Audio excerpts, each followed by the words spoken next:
사도행전 24장 22절 말씀부터 27절입니다. 우리 한 절씩 교독하겠습니다. 사도행전 24장 22절 말씀부터 27절. 벨릭스가 이 도에 관한 것을 더 자세히 아는 거로 연결하여 이르되 천부장 루시아가 내려오거든 너희 이를 처결하리라 하고 백부장에게 명하여 바울을 지키되 자유를 주고 그의 친구들이 그를 돌보아 주는 것을 금하지 말라 하니라. 수일 후에 벨릭스가 그 안에 유대 여자 드루실라와 함께 와서 바울을 불러 그리스도 예수 믿는 도를 듣거늘 바울이 의와 절제와 장차오는 심판을 강론하니 벨릭스가 두려워하여 대답하되 지금은 가라 내가 틈이 있으면 너를 부르리라 하고 동시에 또 바울에게서 돈을 받을까 바라는 거로 더 자주 불러 같이 이야기하더라.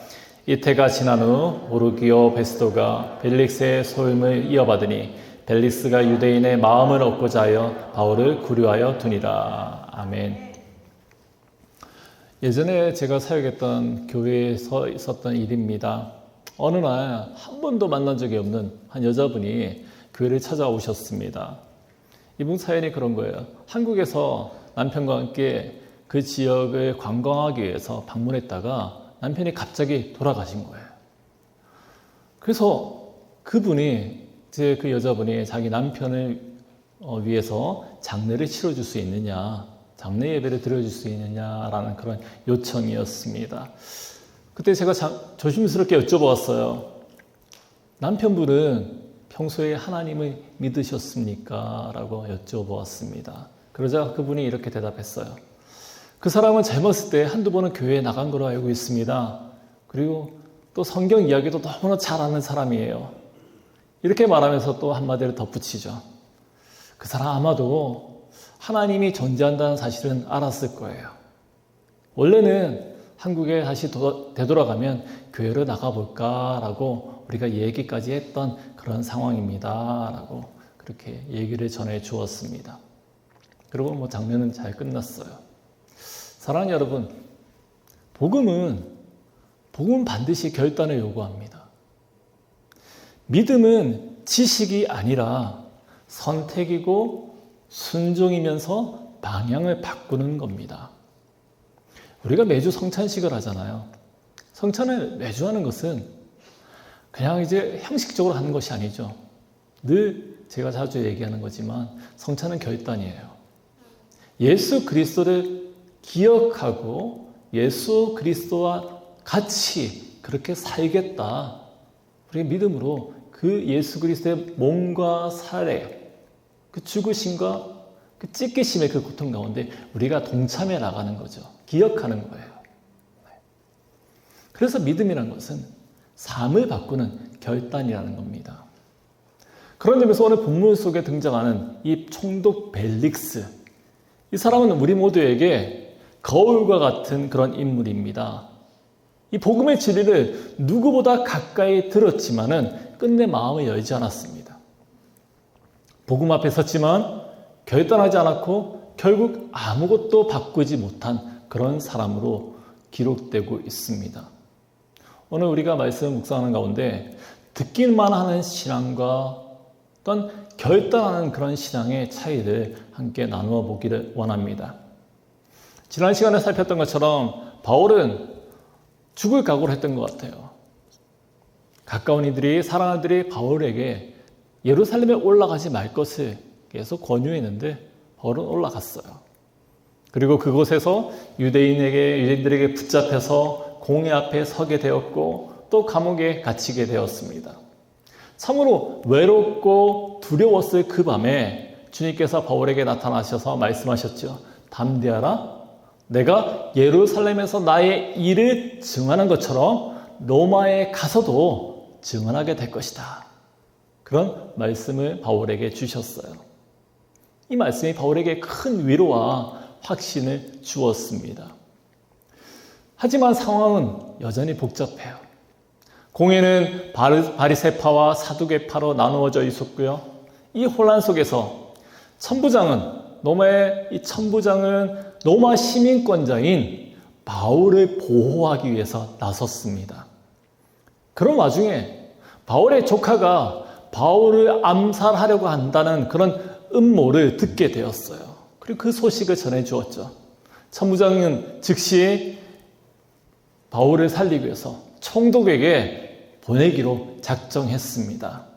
편지를 통해서 바울이 정말 종교적인 문제 때문에 고발당했을 뿐이지 로마 법상에서 그를 가두거나 죽일 이유가 아무것도 없다, 그런 내용을 편지로 썼던 거죠. 이렇게 바울은 예루살렘으로부터 94km 정도 떨어져 있는 가이사랴, 그 지역에 있는 총독의 관저로 이제 이송이 됩니다. 그리고 그곳에서 다시 재판이 열리게 되었어요.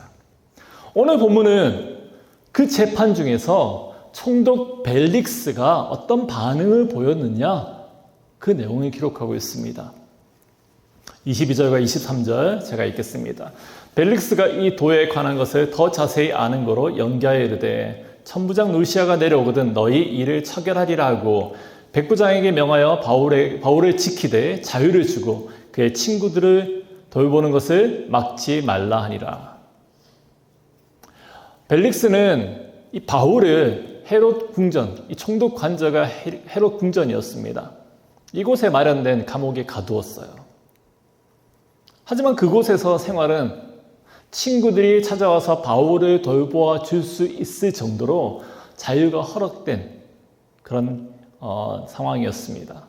그 당시에 보통의 죄수들에게는 있을 수 없는 그런 엄청난 특권이 바울에게 주어졌던 거죠. 총독은 그런 특권을 바울에게 허락하시면서 정작 지금 바울을 붙들고 있는 이 재판의 결과는 내기를 미루고 있는 거예요. 시간만 끌고 있습니다. 왜 그럴까요? 일단은 바울을 가두어 둘 만한, 잡아 둘 만한 이유를 찾지 못했기 때문이었습니다. 벨릭스는 이 바울에게 중대한 죄가 없다는 사실을 이미 알고 있었습니다. 하지만 27절 말씀해 보니까 그가 바울을 계속 붙들고 있었던 것은 유대인의 마음을 얻고자 함이었다라고 밝히고 있어요. 마음속으로는 무죄임은 알고 있었지만 정치적인 계산 때문에 그런 결정을 미룬 것이죠. 그런데 22절 말씀해 보니까 이 사실을 뒷받침해 주는 중요한 단서가 기록되어 있습니다. 벨릭스가 22절 벨릭스가 이 도에 관한 것을 더 자세히 아는 거로 그들을 연기하였다라는 거예요. 여기서 도는 바로 기독교죠. 이 복음의 진리예요. 벨릭스는 기독교에 대해서 바울이 선포하는 이 복음에 대해서 너무나도 잘 알고 있었습니다. 그의 아내 드루실라라는 이가 유대인이었습니다. 그 안에 통해서 유대교에 대해서, 사상에 대해서, 그리고 거기서 나온 예수란 인물, 메시아에 대해서, 또 지금 이 메시아, 이 구원의 복음이 곳곳에 퍼지고 있다는 사실을 너무나도 잘 알고 알고 있었던 것 같아요. 다시 말해서 벨릭스는 기독교에 대해서 누구보다 많은 지식을 가지고 있었습니다. 하지만 그의 마음은 움직이지 않았어요. 사랑하는 여러분, 지식이 많다고 해서 믿음이 생기는 것은 아닙니다. 성경적인 지식이 많다고 해서 구원이 보장되는 것은 아니라는 거죠. 지식이 믿음으로 이어지지 않으면 오히려 그것이 심판의 근거가 될 수가 있습니다. 야고보서 2장 19절 말씀은 이렇게 증거합니다. 하나님은 한 분인 줄 믿느냐? 잘하는도다. 귀신들도 믿고 떠느니라. 나만 그리스도에 대해서, 복음에 대해서 알고 있는 것이 아니라 귀신들도, 사탄도 이미 잘 알고 있다라는 거예요. 안다는 것이 그 구별을 짓는 기준이 되지 못한다는 거죠. 지식은 시작일 뿐입니다. 그 지식이 회개와 순종으로 이어지지 않으면 아무 유익이 없습니다. 지식은 정보를 줄 수 있지만 믿음은 생명을 낳는 것입니다. 고린도전서 8장 1절 말씀에서도 이렇게 증거합니다. 지식은 교만하게 하며 사랑은 덕을 세운다고요. 지식만 쌓아두고 거기에 머무르게 되면 마음이 높아지고 참된 겸손과 순종을 드러낼 수가 없는 거죠. 예수님도 성경의 지식에 대해서 너무나도 능통하였던, 이 구약의 율법에서 너무나 잘 알고 있었던 바리새인들에게서 너무나도 분명한 경고하지 않았습니까? 너희가 성경에서 영생을 얻는 줄을 생각하고 성경을 상고하거니와 이 성경이 곧 내게 대하여 증언하는 것이니라. 그러나 너희가 영생을 얻기 위하여 내게 오기를 원하지 아니하는도다.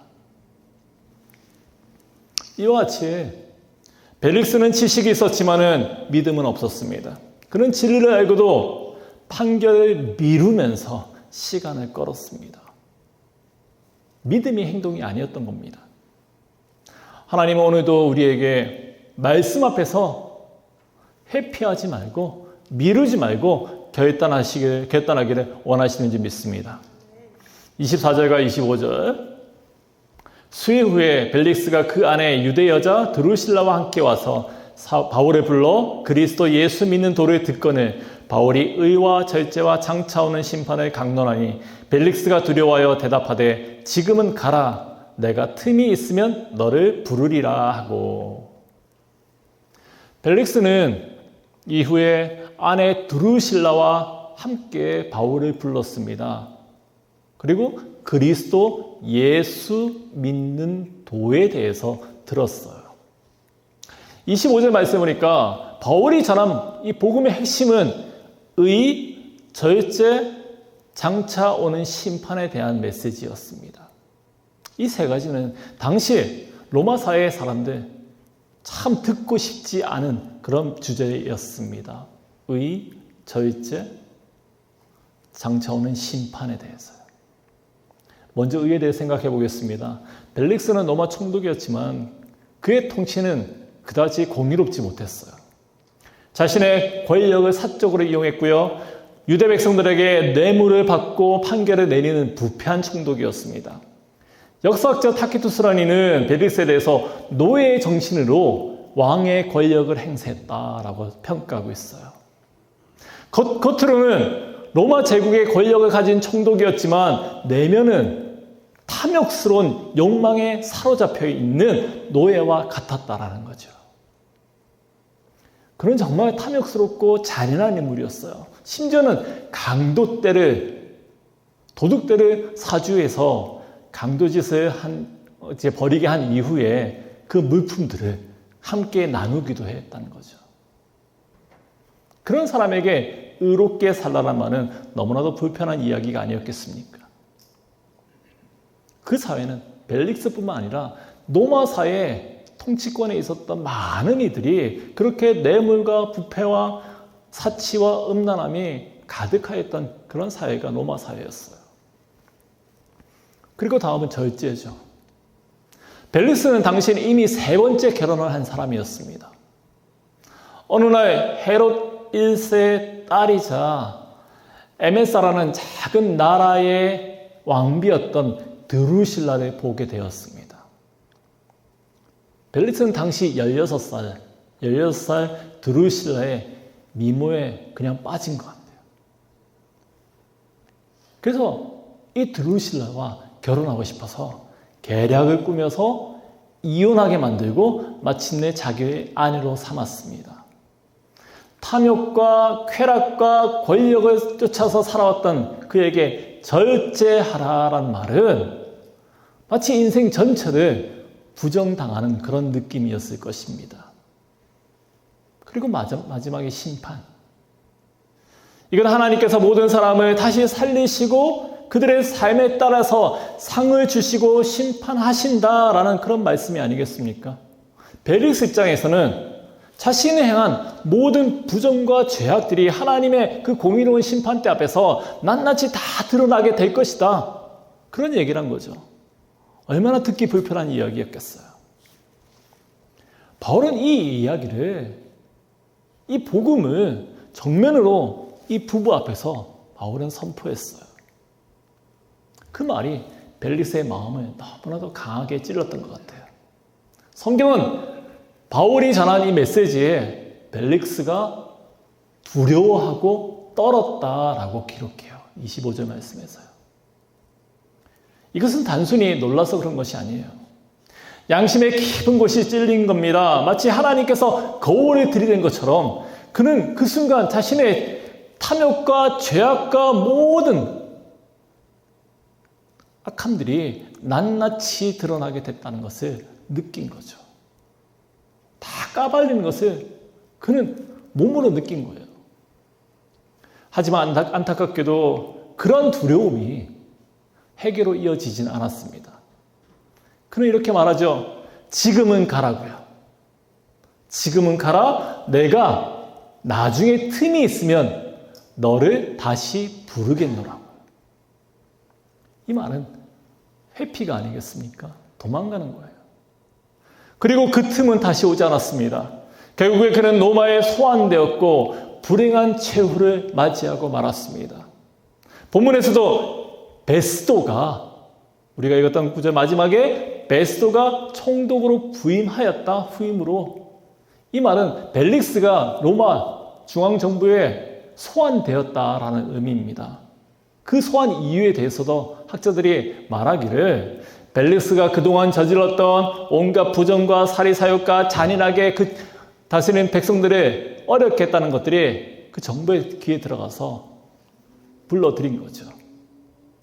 그리고 그의 마지막은 너무나도 비참하였다라고 역사는 기록하고 있습니다. 다시 본문에 들어가서 26절 말씀. 동시에 또 바울에게서 돈을 받을까 바라는 거로 더 자주 불러 같이 이야기하더라. 이 26절 말씀에서 이 벨릭스의 본심이 그대로 녹아 있습니다. 벨릭스는 그 이후에도 바울을 자주 불렀습니다. 하지만 그 이유는 바울이 하는 복음 이야기 때문이 아니에요. 더 듣고 싶어서, 더 알고 싶어서가 아니었습니다.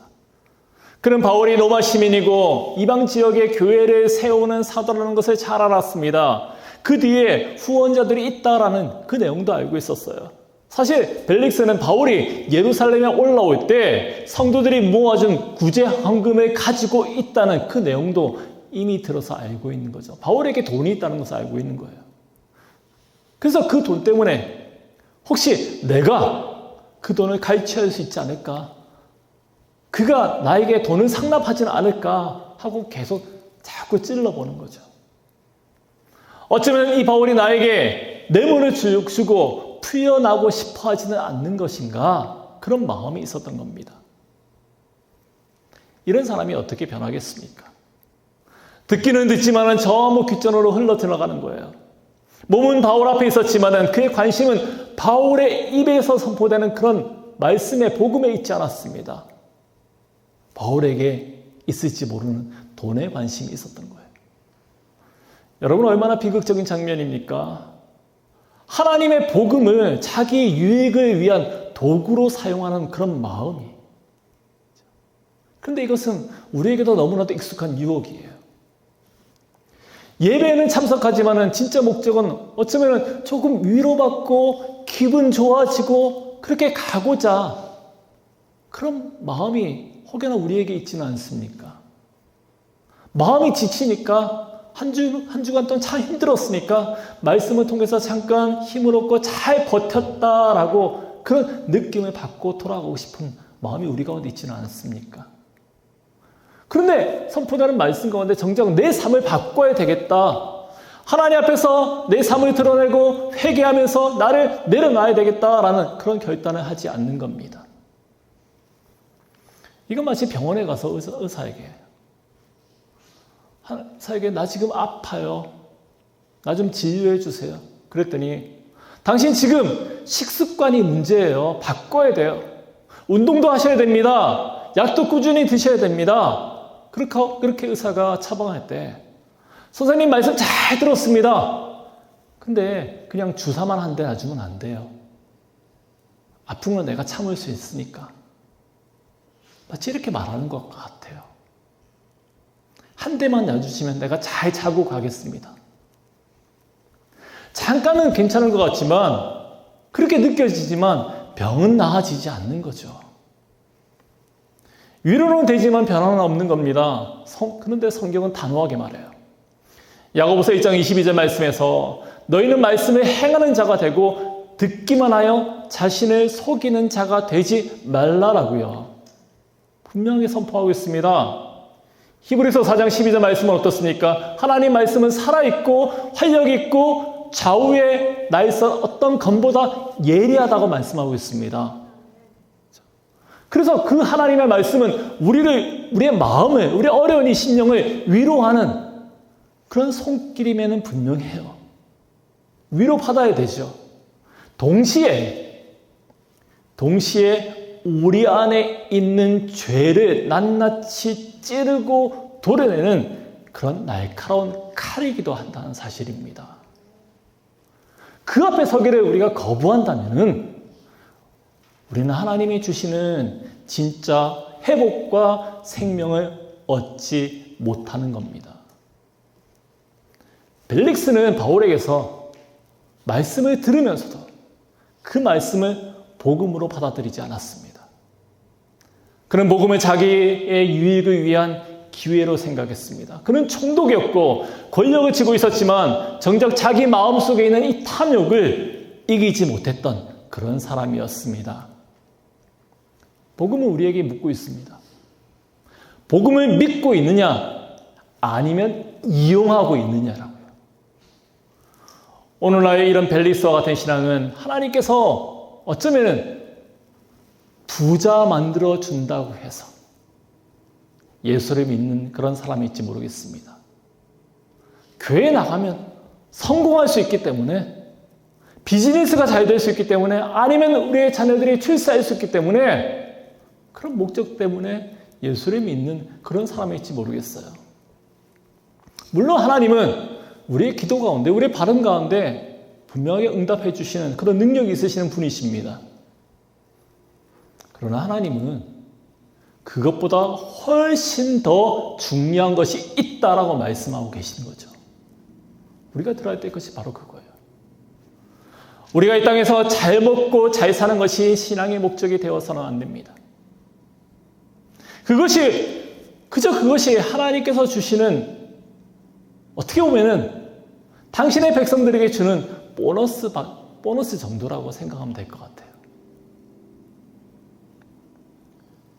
내가 잘 지내고 성공하고 잘 누리고 부자가 되기 위해서 그렇게 예수를 믿는다면 그 사람은 정말 예수를 믿는다라고 과연 말할 수 있겠느냐라는 그런 질문을 우리에게 주는 거죠. 27절 말씀에 이렇게 말합니다. 이태가 지난 후 벨릭스를 대신하여 보르기오 베스도가 총독이 되니라. 벨릭스가 유대인의 마음을 얻고자 하여 바울을 구금한 채로 두니라. 이태는 2년입니다. 바울을 잡아들인 지 2년이라는 시간이 흘렀습니다. 벨릭스는 바울에게서 복음을 들을 수 있는 많은 기회들이 있었습니다. 그런 누구보다도 하나님의 진리에 가까이 있었고요. 직접 설교를 듣고 마음이 찔렸던 사람이었습니다. 그러나 그 모든 기회를 회개로 연결시키지는 않았습니다. 그의 관심은 언제나 정치적인 이익, 자기 보존에만 있었습니다. 유대인의 반감을 사로잡지 않기 위해서 긴장하면서 그 정치를 하려고 했고요. 동시에 이 로마 당국에서부터 또한 흠잡히지 않기 위해서 판결을 내리지 않고 시간을 끌었습니다. 바울에게 유리한 판결을 내렸을 때 유대인들의 지도자들이 불만을 가지고 봉기하지 않을까 또 노심초사했고요. 반대로 유죄를 선고하면 로마 시민권자인 이 바울이 또 항소할 수 있는 그런 가능성이 있다는 것을 늘 염두에 두고 있었던 거죠. 이처럼 벨릭스는 하나님의 뜻보다 사람의 평판과 자기 유익을 더 중요하게 생각했던 그런 사람이었습니다. 어떻습니까? 그런데 자주 들었잖아요. 자주 진리를 접했잖아요.